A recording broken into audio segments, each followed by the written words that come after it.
Et c'est à tous, c'est Captain et je vous retrouve pour la critique de l'épisode 12 de Supergirl qui s'appelait Bizarro.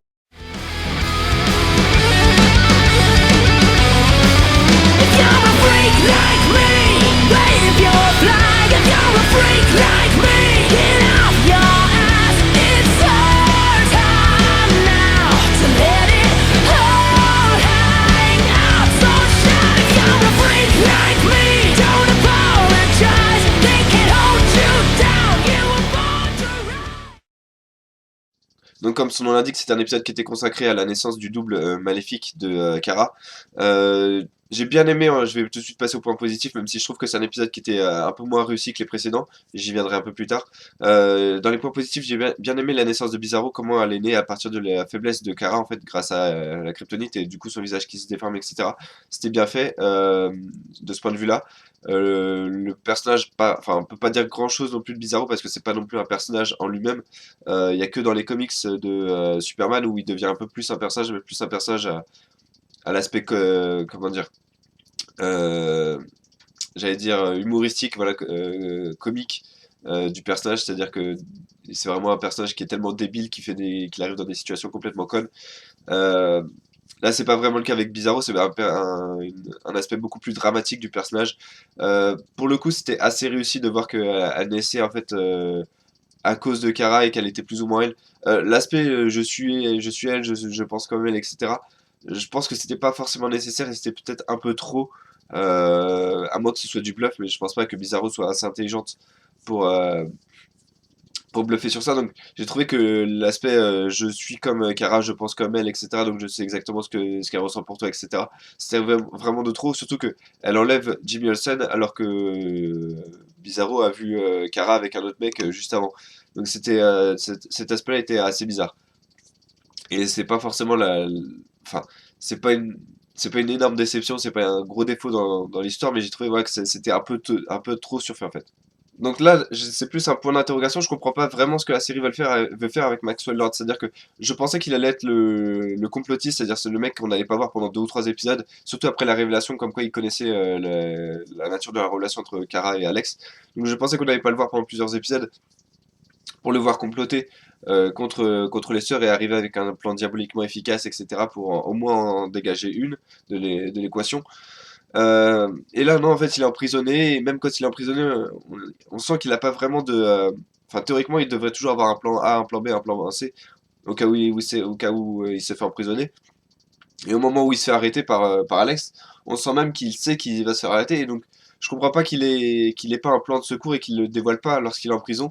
Là, on a juste l'impression qu'il se la pète un peu en prison en disant, en gros, vous me retiendrez jamais ici, alors que dans les faits, en tout cas pour l'instant, on voit rien qui puisse suggérer qu'il peut effectivement se libérer de prison d'une manière ou d'une autre. Donc, un point d'interrogation, qu'est-ce qu'ils veulent faire avec Maxwell Lord? J'espère qu'ils ont un plan précis pour lui parce que c'est un personnage qui, à mon avis, peut être le grand méchant de la saison, en tout cas. C'est ce que je pense. Là, pour le coup, on va passer à un vrai point négatif de l'épisode, c'est que en termes de, enfin, c'est quelque chose dont j'aime pas vraiment parler parce que c'est pas quelque chose que j'aime bien regarder dans la série et dans n'importe quelle série. C'est les relations romantiques qui ont vraiment éclaté dans cet épisode. C'est-à-dire que Win, alors que pendant deux épisodes, il a fait la gueule à Kara parce qu'elle avait pas répondu à ses sentiments, etc. Là, dans cet épisode, tout va bien pour lui et il dit à James Olsen de foncer sur Kara. Jimmy Olsen oublie complètement qu'il a une copine donc il veut foncer sur Kara à son tour. Et elle, Kara, oublie qu'elle aime Jimmy Olsen pour foncer sur un mec qu'elle vient de rencontrer on a l'impression que c'est l'amour de sa vie parce elle peut pas être avec lui, donc elle peut être avec personne, c'est précisément ce qu'elle dit. Donc voilà, j'ai trouvé que c'était une trop grande avancée, et en plus on passait un peu trop de temps dessus, sur des personnages comme Adam où typiquement c'est pas le genre de personnage qui va rester dans la saison, qui était juste là voilà pour faire une guest star, qui était juste là pour être le copain d'un ou deux épisodes de l'héroïne, mais j'ai trouvé que voilà, c'était trop surfait, c'était trop, voilà, d'un coup, Weed oublie tous ses problèmes et veut aider Jimmy Olsen qui, lui, oublie sa copine pour foncer sur Kara, etc. J'ai trouvé que, voilà, que c'était un peu trop surfait. Donc en termes de notes à cet épisode, je vais mettre un 7 sur 10, c'est-à-dire que c'est vraiment moins. Enfin, j'ai trouvé que c'était vraiment moins réussi que les autres épisodes. Assez décevant de ce côté-là, surtout trop de... J'ai trouvé que les romans, enfin, peut-être pas trop de romance, mais en tout cas complètement incrédule, c'est-à-dire que ça allait beaucoup trop vite. Jim Morrison, voilà, qui craque d'un coup sur Kara, Win qui oublie Kara d'un coup, et Kara qui craque complètement sur Adam d'un coup. Voilà, j'ai trouvé que c'était trop rapide. Les scènes d'action étaient bien réussies. La naissance de Bizarro est assez sympa, même si j'espère ça va pas juste être une apparition et qu'elle va disparaître. J'espère la revoir au moins dans cette saison, si ce n'est la prochaine. Voilà, la fin de l'épisode était également assez sympa parce qu'elle permet enfin, elle nous promet un épisode sur